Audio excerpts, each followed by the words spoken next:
बहुत जमाना पहले की बात है।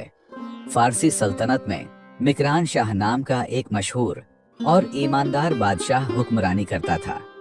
मिकरान शाह अपनी राया के लिए एक रहमत समझा जाता था, क्योंकि वो हमेशा इंसाफ पर मबनी फैसले करता और हर एक के दुख दर्द को अपना समझता था। अक्सर अपनी सुल्तनत के दूर दराज इलाकों का सफर अपने वफादार घोड़े पर करता। वो न सिर्फ राया की जिंदगी के हालात जानने के लिए बल्कि कुदरत के हसीन मनाजर का लुत्फ उठाने के लिए भी निकलता। इसी सल्तनत के एक सहराई इलाके में एक गरीब और बूढ़ी औरत रहती थी। इसकी जिंदगी का कुल असासा एक गाय थी। ये गाय दिन भर जंगल में चरती और शाम को घर लौटती। बूढ़ी औरत इसका दूध निकालकर अपनी भूख मिटाती और जिंदगी के दिन काटती। एक दिन बादशाह के कुछ सिपाही उसके इलाके में आए। वो गाय को देखकर हैरान रह गए और कहने लगे, ये गाय तो बड़ी सेहतमंद है, हमें बेच दो।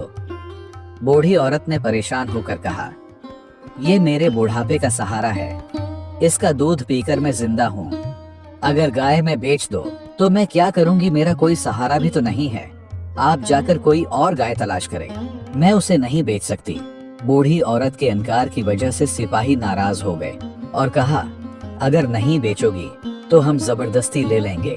और उन्होंने गाय छीनकर उसे ज़ब्ह कर डाला। बूढ़ी औरत बेबसी से देखती रह गई। सिपाही अपनी फतह का जश्न मनाते हुए गाय का गोश्त खा गए, लेकिन बूढ़ी के दिल में इंसाफ की आग सलगती रही। बूढ़ी औरत आसमान की तरफ देखकर बोली, ऐ अल्लाह, मैं कुछ नहीं कर सकती, तेरे सिवा मेरा कोई नहीं है, मुझे इंसाफ दो।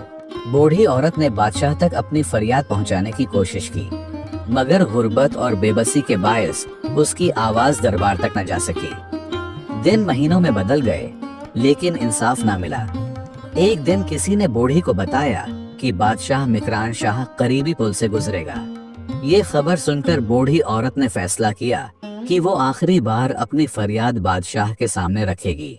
जब मिकरान शाह का काफिला पुल पर पहुंचा तो बूढ़ी औरत हिम्मत करके आगे बढ़ी और बादशाह के घोड़े की लगाम थाम ली। बादशाह हैरत से रुक गया और बोला, माँ जी, क्या बात है? तुम्हारे चेहरे की ये बेबसी किस दुख की कहानी सुनाती है? बूढ़ी औरत ने आंखों में आंसू लिए कांपती हुई आवाज में कहा, मिकरान शाह, तेरे सिपाहियों ने मेरी गाय ज़ब्ह करके खा ली है। ये गाय मेरे बूढ़े वजूद का सहारा थी। अब बता, उसका हिसाब यहाँ खड़े होकर देगा या पुलिस सिरात पर? मिकरान शाह एक मुशफिक और ईमानदार बादशाह थे। ये सुनकर उस पर लर्जा तारी हो गया। जल्द ही घोड़े से उतरकर जमीन पर गिर गया और रोते हुए बोला, मैं उसका हिसाब पुलिस सिरात पर नहीं दे सकता, जो लेना है यही ले लो। मिकरान शाह ने जब ये दास्तान सुनी तो वो सख्त गजबनाक हुआ और फौरन अपने दरबार में हुक्म जारी किया कि सिपाहियों को फौरी तौर पर गिरफ्तार किया जाए।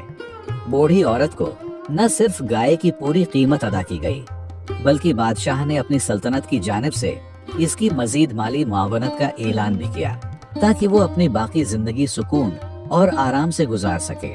इस वाकये ने मिकरान शाह को गहरी सोच में डाल दिया और उसने अहद किया कि आइंदा ऐसे मजालिम को रोकने के लिए सुल्तनत में इंसाफ के निजाम को मजीद सख्त और मुअस्सिर बनाया जाएगा, ताकि हर मजलूम को उसका हक मिले और जालिम को इबरतनाक सजा दी जा सके। एक हदीस शरीफ का मफहूम है कि क़ियामत के दिन हर शख्स से उसकी जिम्मेदारियों के बारे में सवाल किया जाएगा।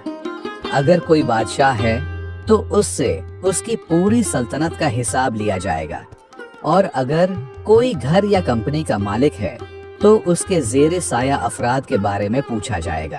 इसी तरह हजरत उमर रजी अल्लाहु अन्हु का मशहूर कौल है, अगर दरियाए फुरात के किनारे कोई कुत्ता भी भूख से मर गया तो उमर उसके लिए जवाबदेह होगा। इस वजह से अल्लाह वाले कभी भी बादशाहत के पीछे नहीं भागते। ये वाक़ियात हमें एक गहरा सबक देते हैं कि इंसाफ और दूसरों के हुकूक का ख्याल रखना हमारी जिंदगी का अहम हिस्सा होना चाहिए। अक्सर हम अपनी आसाइशों और खुशियों में उस कदर मग्न हो जाते हैं कि अपने से कमजोर लोगों की तकालीफ को नजरअंदाज कर देते हैं। امید ہے آپ نے اس کہانی سے بہت کچھ سیکھا ہوگا۔ اگر آپ کو یہ پیغام پسند آیا ہو تو براہ کرم ہماری ویڈیو کو لائک اور شیئر کریں، اور مزید اسلامی و تاریخی واقعات جاننے کے لیے ہمارے چینل کو سبسکرائب کرنا نہ بھولیں۔ آپ کا بہت شکریہ۔